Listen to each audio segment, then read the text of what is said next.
এই বছর দুর্গাপূজায় কিন্তু বাংলা সিনেমা যথেষ্ট সমস্যায় পড়বে, কারণ জিগরা আলিয়া ভাটের সিনেমাটাও কিন্তু 11ই অক্টোবর রিলিজ করছে, যার ট্রেলার টিজার আজকে রিলিজ হয়েছে এবং সেই ব্যাপারে আজকে আমি আপনাদের সঙ্গে এই ভিডিওতে কথা বলবো। তো এখন দেখা যাচ্ছে না বলিউডের নতুন নতুন টা মানছে। জওয়ানের ক্ষেত্রে সেরকম করেছিল শাহরুখ খান, যে টিজারের আগে একটা রিলিজ করেছিল, তারপরে ট্রেলার এনেছিল। তো এইখানে টিজার এবং ট্রেলার দুটোকে কিন্তু একসঙ্গে কম্বাইন করে দেওয়া হয়েছে, কারণ এত বড় তো টিজার হয় না, প্রায় 2 মিনিটের উপর একটা টিজার তো হয় না। তো জিগরা পুরো গল্পটা হচ্ছে ভাই বোনের ঘটনা।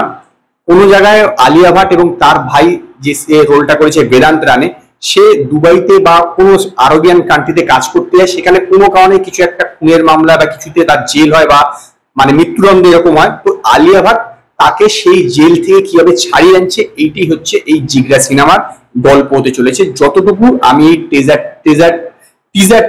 ট্রেলারটা দেখে আমি বুঝতে পারলাম। তো প্রথম কথা হচ্ছে আলিয়া ভাটের অভিনয়, এইটুকুনি ট্রেলারও তার যে সব সমস্তগুলো সিনগুলো আছে এবং সেইখানে যেভাবে সে নিজের এক্সপ্রেশন ফুটিয়ে তুলছে না, সত্যি বর্তমানে আলিয়া ভাট হচ্ছে হিন্দি সিনেমার লেডি সুপারস্টার।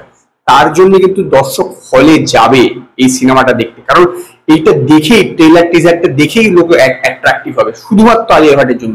পুরো ট্রেলার টিজারটার মধ্যে পুরোটাই আলিয়া ভাট, এবং সেই জায়গায় নিজেকে প্রেজেন্ট করেছে আলাদা আলাদা টাইমে আলাদা আলাদা এক্সপ্রেশন যেরকম ভাবে দিয়েছে না, এক কথা অনবদ্য। যেভাবে যখন রানিং করছে সেই সিনটা দেখবেন, তারপরে তার ভাইয়ের সঙ্গে যখন সে একটা এমনি মারপিট মতন করছে, সেই সব জায়গাগুলো প্রতিটা জায়গাতে সে আলাদা আলাদা এক্সপ্রেশন। এবং প্রথমে যখন শুরু হচ্ছে এটা, যে একটা রেস্টুরেন্টে বসে যখন সে তার নিজের মানে জীবনের কথাগুলো বলছে, সেই সময় তার এক্সপ্রেশন প্রতিটা জায়গাতে একদম ডিফারেন্ট।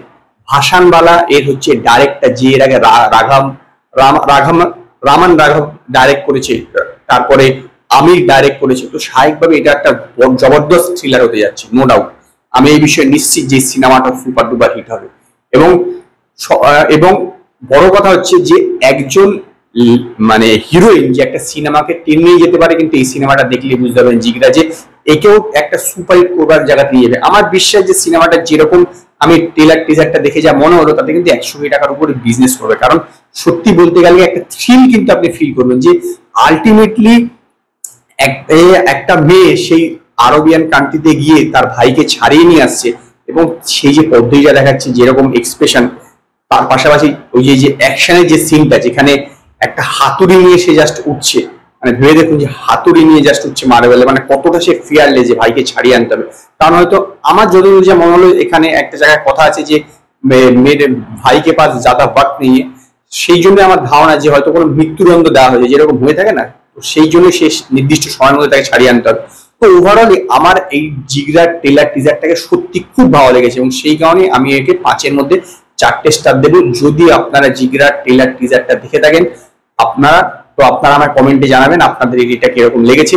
যদি আপনাদের এই ভিডিওটি পছন্দ হয়, ভিডিওটিকে লাইক করুন, কমেন্ট করুন, শেয়ার করুন, আর নতুন আপডেটের জন্য আমার চ্যানেলকে সাবস্ক্রাইব করুন।